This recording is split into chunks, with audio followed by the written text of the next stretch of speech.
she said, as she gazed at the dark starry night overhead.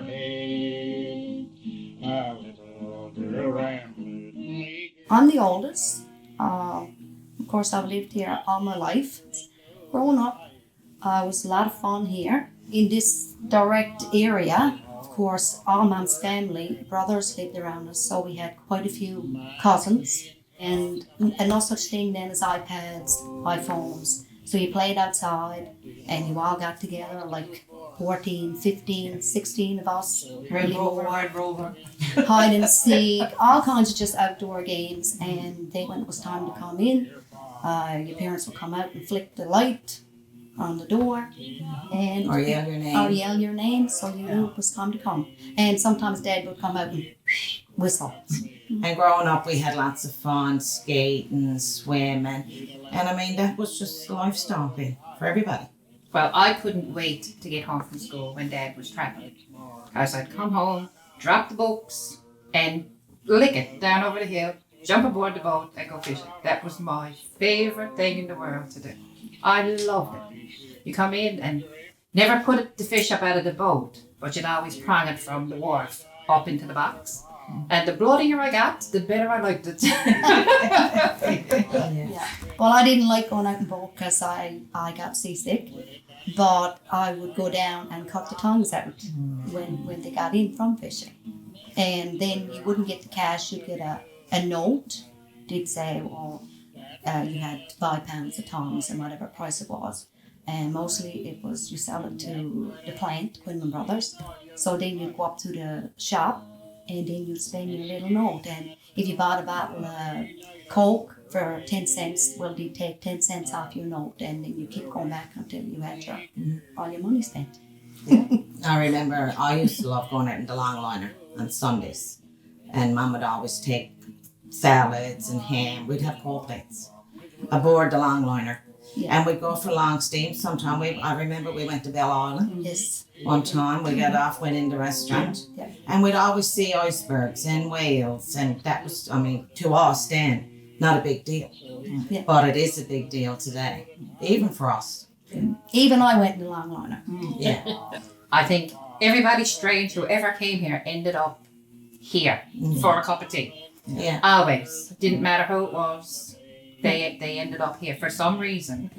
For some reason, they ended up here for a cup of tea. We had a reporter come from, I think it was the Toronto Sun, stayed here a week with us because he wanted to experience outport living. And like he just did whatever Dad was doing, and nighttime he'd want a few songs, so you'd sit down and you'd sing a few songs. And everyone came here, Dad just said, Linda, sing the Cruel War. Sing the Cruel War for this man.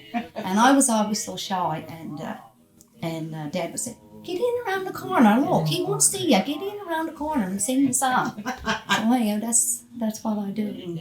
And when he went back there, like he wrote up this article and it was printed in the Toronto Sun. I think I actually still got a copy of it. On his memorial bench, like we have written on the bench, like put a light in the window. But when Dad passed away, one of the firemen actually put a little red light in with Dad and turned it on before we closed the coffin. So he was buried with his tiny red light. He was a pillar of the community. After Dad passed away and Mum was here by herself, I ended up with all of Dad's clothes. Mum gave it to me to bring it somewhere, give it to whoever it was good for. So I decided to do a quilt for her. One is to keep him close to her, was my intentions. So I took his jeans, my shirts, and I even took his swimming trunks right here. Not many people in Dad's day had swimming trunks, but he spent a lot of time into the pond in here in Middle Ridge with us. And there's a few patches there. And there's one there, I think is a shirt. Here he is. I left the pocket. Put your hand in. If you want to put something to hide away, there it is. So then after that, I said to Mom, Mom, why don't you, she was fond and it's that long, and I said, why don't you make a quilt? So this is how this one started. she made. This is called the Grandmother's Flower Garden.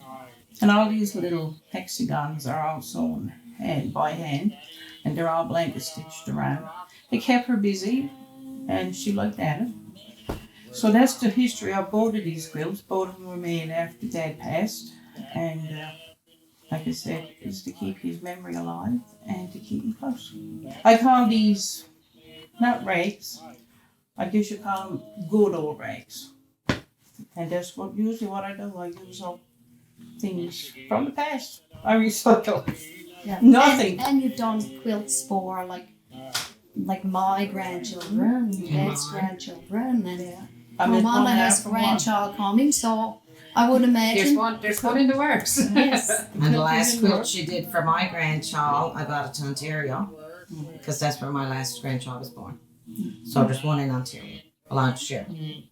I made a crazy quilt one time, and my two would say, "Oh look, this Joe's shorts. Oh, there's the Angie's blouse. Oh, there's the dress." You go into the school, you have New Year's Eve ball, and picture that one. There's Mom's dress there, and this And is what's this. the back of this one? Mom's curtains. The curtains. They used to hang it from there. We grew up looking at Yeah, velvet the curtains. curtains. But she did one for one of my sons who works offshore, and every time he goes he takes it and it's falling apart. And I said not long ago, get in sure and fix that. Mom, that's alright, leave it alone. Yeah, the I lost that old quilt. first quilt I ever made was out of my grandmother Pryor's clothes when she passed away, and I gave it to my son when he went away. He joined the military. So 2 or 3 years ago, I came home and he said, "Mom, can you patch that?" And I said, "Joe, boy, like it's better for me to cover that all over." "No," he said, "I don't want it covered. Just put patches over the holes." I said, "Boy, that's awful shabby looking." And he said, "If you had the miles on you that was on that quilt now," he said, "you'd be dead and gone." Because where he's been all over the world, that's the only thing he takes with him all the time. Is peace at home. Yeah, and this is And Yeah, this is that's home. all. and this is Dad. And Yeah. and this here was dress pants, and let me tell you, there's not many pieces of dress pants because he didn't like them. He came out one morning and said, "Shirley, boy, something wrong with these old jeans I got on today." When I looked at him, I said, "Sure, that's mine." He was wearing my jeans. sights I've seen and the people that I've met. And sometimes when I start to cry, my mind drifts back to days gone by. There is no simple answer why time goes by so fast, and the songs we sing and the tunes we play have echoed out before. On moonlit nights or on stormy seas, on the land or far from shore, as my fingers play these notes and the memories draw the tears, I think of all my family and the passing of the years. I think of all my family and the passing of the years.